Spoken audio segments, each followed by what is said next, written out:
Do you remember the hilarious arguments between George and Mildred in the hit 1970s sitcom? But behind those laughs lay the tragedies of the cast: addiction, violence, disputes on the Hollywood stage, and sudden deaths. Let's explore the truth and pay tribute to the legacy they left behind. Let's go. Utha Joyce as Mildred Roper.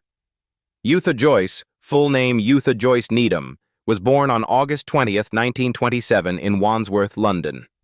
She reached the peak of her career at age 49 when she took on the role of Mildred Roper in George and Mildred, 1976-1979. This role made her a familiar figure in the hearts of British audiences, a wife who aspired to climb into the middle class, but whose dreams were constantly crushed by her lazy, clumsy husband George. Behind the audience's laughter, Utha Joyce's private life was filled with too many wounds.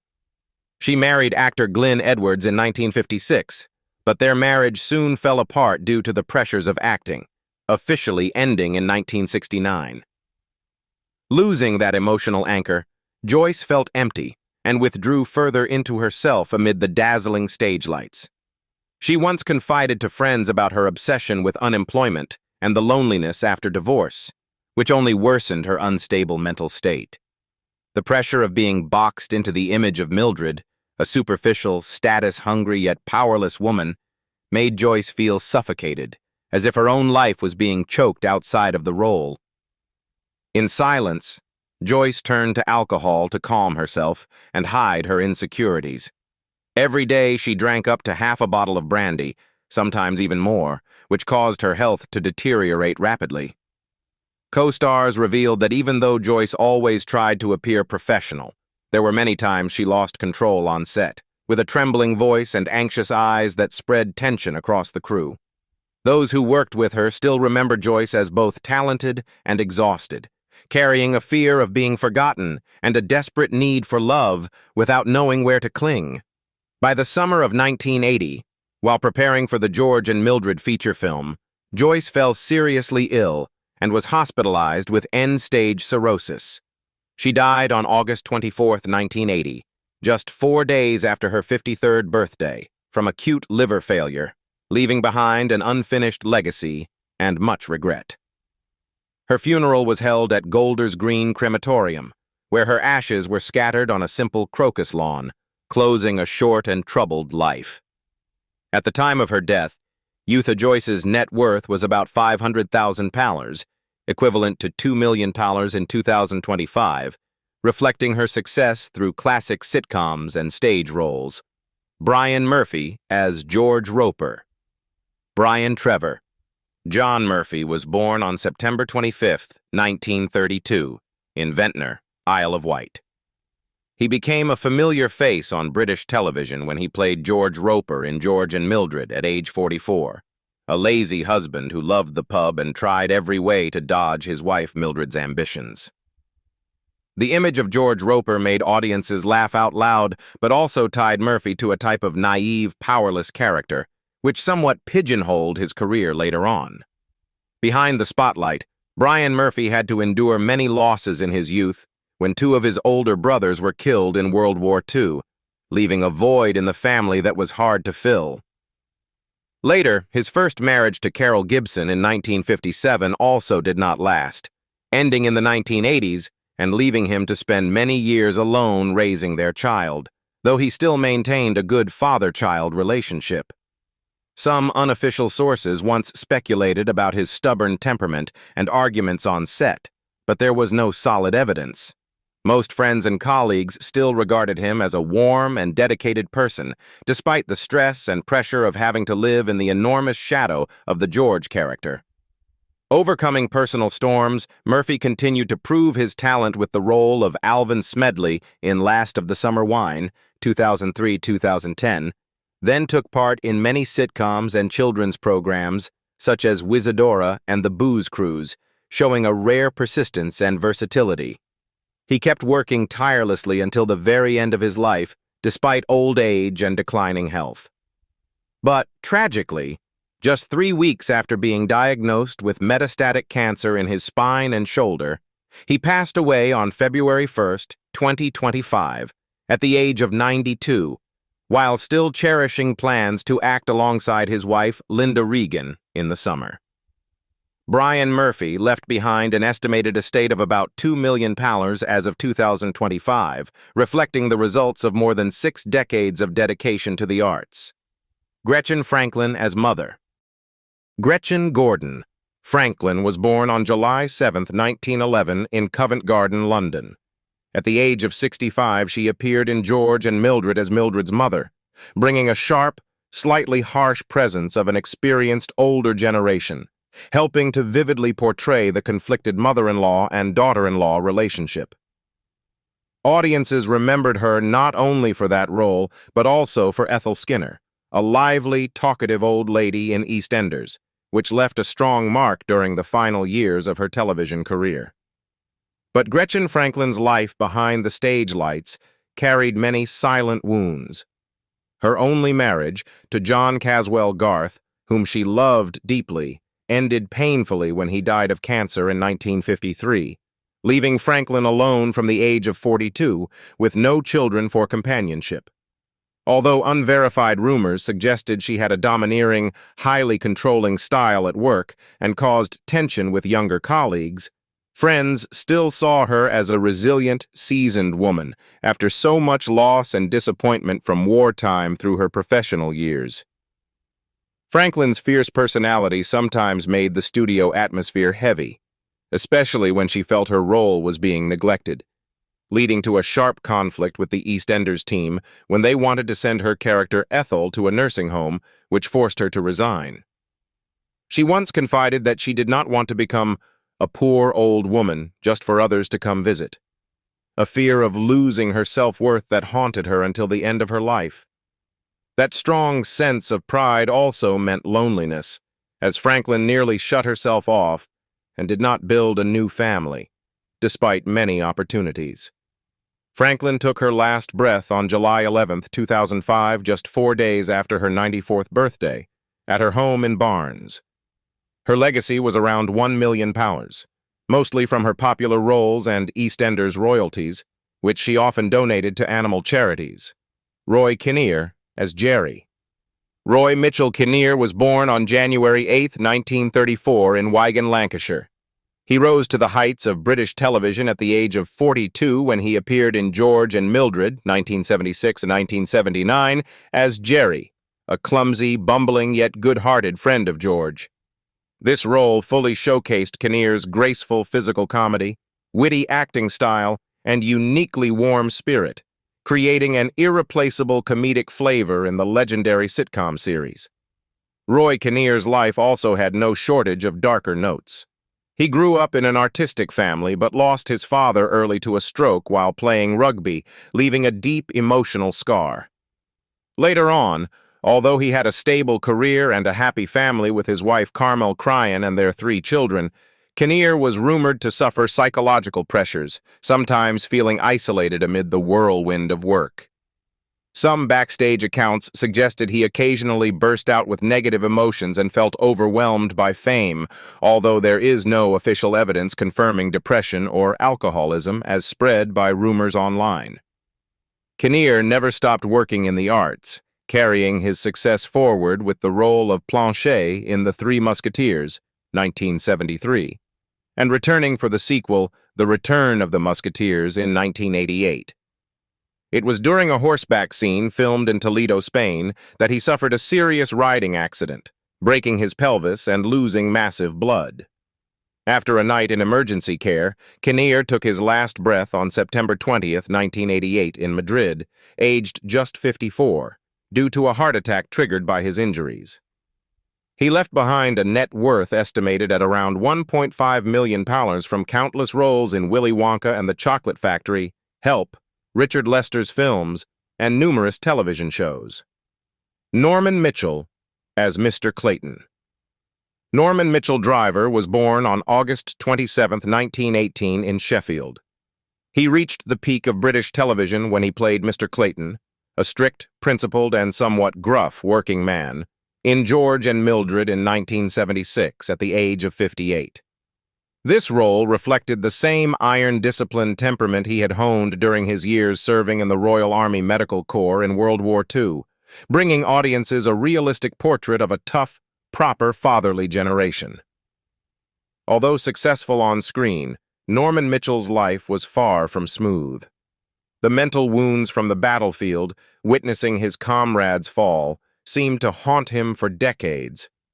Some unofficial sources claimed that Mitchell turned to alcohol to ease his wartime memories and relieve mental pressure, leading to a temperamental, harsh personality that was hard for younger colleagues to work with on set.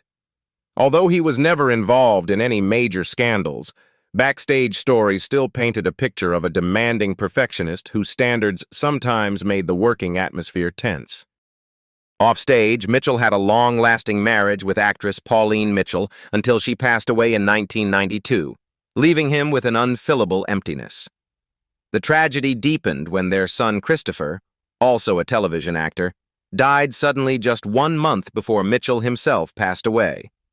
Losing his wife and then his son in such a short time pushed him into a mental crisis, causing his health to decline rapidly, even though he still tried to maintain a calm appearance in public. Norman Mitchell took his last breath on March 19, 2001, at the age of 82. His net worth at the time of his death was estimated at around £800,000, a portion of which was left to his daughter Jacqueline, according to his will. Robert Raglin as Brown. Robert Edward Oliver Cornwall Walker, stage name Robert Raglin, was born on April 7, 1909, in Reigate, Surrey. He made a mark at the age of 67 when he joined George and Mildred in 1978, playing Brown, a stern, retired officer type, bringing the familiar, disciplined, and rigid attitude he had already portrayed successfully in Dad's Army as Colonel Pritchard. However, behind the stage glory, Robert Raglin's life was full of storms. Informal sources once accused him of a hot temper, alcoholism, and frequent conflicts with colleagues, creating tension on set. Some rumors even claimed he went through many failed marriages, along with infidelity, emotional abuse, and even gambling debts, forcing him to borrow money from questionable sources, leading to threats and intense pressure. Although no official records fully confirmed these allegations, such stories continued to surround Raglin, portraying him as a harsh, irritable man who was ultimately extremely lonely. In his later years, Raglin became almost completely withdrawn, rarely appearing in public, and falling into a state of isolation, partly due to declining health and partly due to lingering personal problems. Friends recounted that he communicated less and less, refusing professional reunions, carrying a gloomy mood and worries about a career that had passed its prime. Supporting roles in Fabian of the Yard, 1954-56, or The Haunted House of Horror, 1969, had helped him maintain his name, but were not enough to lift his spirits while he struggled with his personal darkness. Robert Raglin died quietly on July 18, 1985, in Wandsworth, London, at the age of 76, in circumstances that received little media attention beyond a few obituary lines. His net worth at death was estimated around £400,000, reflecting a steady but not dazzling career. His artistic legacy, with the image of proud and proper crusty officers, still lives on in the memory of fans. Anthony Sharp as headmaster. Anthony Sharp, whose full name was Dennis Anthony John Sharp, was born on June 16, 1915, in Highgate, London. He stepped onto the screen in 1976 at the age of 61 with the role of headmaster in George and Mildred. This role perfectly portrayed the image of a classic British headmaster, authoritative, upper-class, but cold and unapproachable. Exactly the kind of part Sharp had excelled at throughout his career, from aristocrats to government officials. Behind the stage lights, Anthony Sharp's life was filled with many insecurities. He had served 6 years in the military across fierce battlefields, carrying with him mental scars that were hard to heal. Some videos circulated later claiming Sharp had an affair with a young actress, leading to a loud divorce from his first wife and causing turmoil in the theater community. On top of that, he was rumored to be involved in a financial scandal while co-managing a theater company, accused of embezzlement and fund misuse, although he was never formally convicted. All these controversies further eroded the reputation of a man who had always maintained an outwardly dignified and respectable image. In his final years, Anthony Sharp had to face pain from arthritis and signs of depression, especially as his career glory gradually faded away. Friends said he became more irritable and quick to anger, creating tension with younger colleagues, particularly when he saw fewer and fewer chances to land leading roles. Despite continuing to work with roles such as Lord Ambrose in Never Say Never Again, 1983, or Doctor in the play Number 1, 1984, Sharp carried a bitterness, never ceasing to long for the spotlight of his heyday.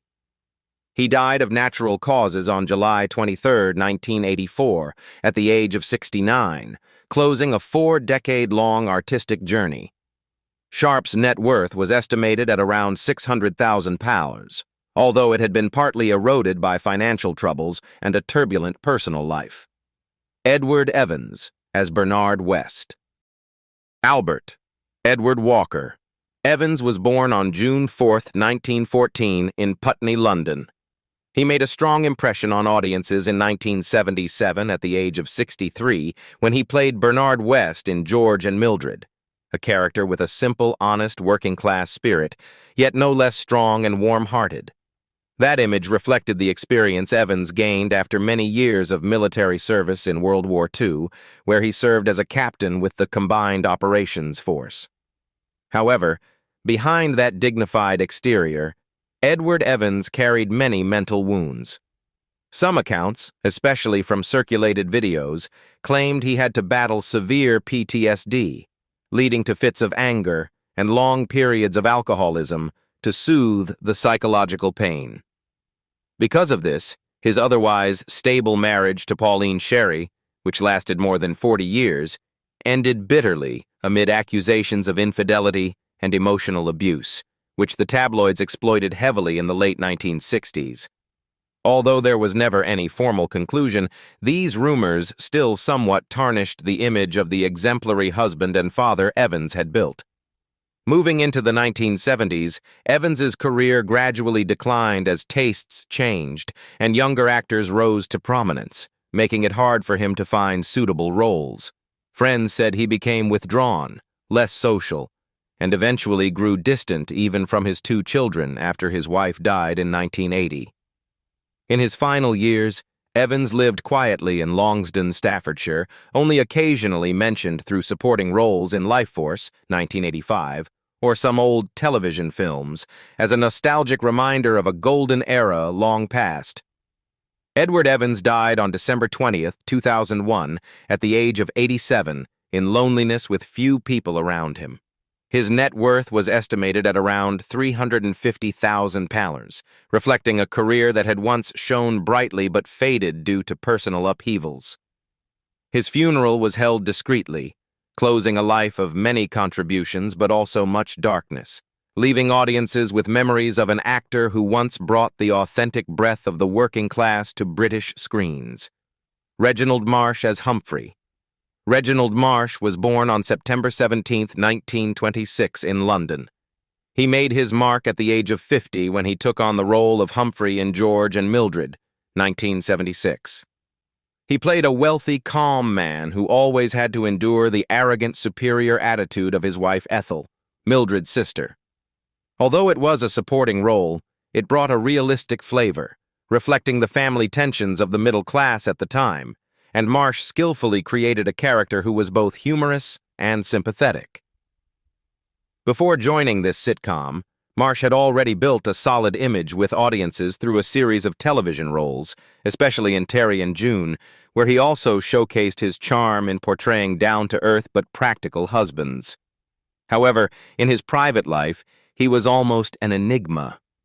There were not many official sources or tabloid stories reporting scandals or major controversies, and no YouTube videos digging into any dark sides or bad habits.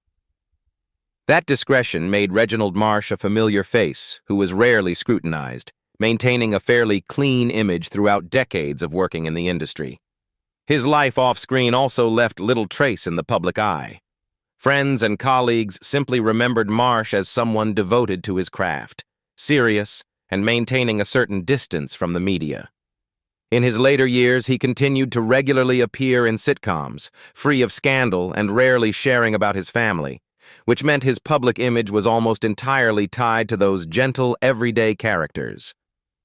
Reginald Marsh passed away on February 9, 2001, at the age of 74, in peaceful circumstances without any major incidents. His net worth was estimated at around £700,000, a figure reflecting a steady, enduring career across many successful sitcoms. Marsh left the impression of a familiar face on British television, kind and calm both on screen and off, untroubled by any public tragedy or turbulence. Jeremy Bullock as Bill Albright. Jeremy Andrew Bullock was born on February 16, 1945, in Leicestershire. He was a familiar face to British audiences when he appeared in an episode of George and Mildred in 1978, at the age of 33, playing Bill Albright, a small role but full of charm and wit. In George and Mildred, his brief appearance demonstrated his ability to shift between everyday comedy and action roles, reflecting the depth of acting skills Bullock had developed since his days as a child actor. In real life, Bullock carried many hidden burdens that few people knew about. After becoming a global icon with Boba Fett, he had to bear enormous pressure from fans' expectations, leading to periods of crisis and emotional isolation. According to some accounts, Bullock once feared being trapped in the Mandalorian armor, making it difficult for him to find new creative outlets. Although he was not involved in scandals or bad press, Bullock's private life still had some distance from his family due to a demanding work schedule, combined with unexpected fame that at times left him feeling lost. The greatest tragedy came later in life when Bullock was diagnosed with Parkinson's disease, which gradually took away his ability to move, making daily activities painful and difficult. In his final years, he had to stop attending fan conventions and lived quietly with his family. Nevertheless, he maintained a humble character, always appreciating his fans and colleagues, until he took his last breath on December 17, 2020, at St. George's Hospital, at the age of 75. Bullock's net worth was estimated at around £2.5 million, thanks to his legendary role in Star Wars, along with a 6-decade television career. His funeral was simple, but millions of fans around the world remembered him as an irreplaceable part of science fiction cinema history, and as a talented actor who once brightened even a brief moment in George and Mildred. Patsy Rollins as Beryl. Patricia Amy Rollins was born on January 19, 1931, in Palmer's Green, Middlesex. During Christmas 1979, she appeared in George and Mildred as Beryl, George's sweet and witty lover, bringing a fresh breeze that completely contrasted with the nagging image of his wife Mildred. Although this brief role was small, it left a mark thanks to Rollins's natural, lively acting style, fully expressing the common woman charm for which she was famous. But behind the stage lights, Rollins faced many challenges few people knew. Some YouTube videos suggested she went through periods of depression and loneliness, especially when her career stalled in the late 1970s after being typecast in roles as suffering or silly women. Creative pressures, combined with conflicts over script control, caused her considerable stress on set, though these details were never confirmed by official sources. Her marriage was also said to have ended painfully, leaving a long-lasting emotional wound that Rollins skillfully masked with a cheerful appearance and laughter on stage. By the end of her life, breast cancer forced Rollins to abandon her dream of becoming an acting teacher, closing a journey of more than 50 years dedicated to audiences. She died on January 22, 2005, just 3 days after her 74th birthday, at a nursing home in East Sussex, leaving behind deep sorrow among generations of fans who loved her witty, charming, and kind-hearted performances. Rollins's net worth was estimated at around £600,000 at the time of her death. mainly from roles in Carry On and other popular British sitcoms. Though not dazzlingly wealthy, she was still remembered as a kind and talented star who overcame many storms to bring laughter to audiences for decades. Michael Robbins, as Alf. Michael Anthony Robbins was born on November 14, 1930, in Croydon, Surrey. When he appeared in George and Mildred in 1979 as Alf, Robbins continued to showcase his satirical strength, bringing a humorous yet subtly helpless portrayal of men stifled in marriage. This was also the type of role he had been locked into throughout his career, leaving a lasting impression on audiences. However, behind the scenes, Robbins was said to have faced many personal crises. Some YouTube videos suggested he had a hot-tempered personality, sometimes overly controlling with co-stars, along with a marriage rumored to have broken up repeatedly due to suspicions of infidelity and allegations of emotional abuse. These claims were never confirmed by official sources, but there was evidence Robbins went through prolonged stress, which may have affected his relationships with those around him. Nevertheless, Robbins was still respected by many colleagues for his kindness. He actively took part in charity, was once elected Rat of the Year in the Grand Order of Water Rats, and received the Pro Ecclesia et Pontifice Medal from the Pope for his contributions to the Catholic community. In one of his final television appearances, he shared with emotion about his religious faith and warm childhood memories in Norfolk, where he found peace of mind. Robbins died of prostate cancer on December 11, 1992, at the age of 62. His net worth at the time was estimated at around £500,000, a modest figure compared to his influence on screen, but still enough to affirm the artistic legacy of a dedicated actor, despite a personal life marked by sadness and regret. The tragic stories of the George and Mildred cast are not only a reminder of how fragile the spotlight can be, but also a testament to their timeless talent. Which character did you love the most, and which story surprised you? Share your thoughts and discover more behind-the-scenes secrets on our channel.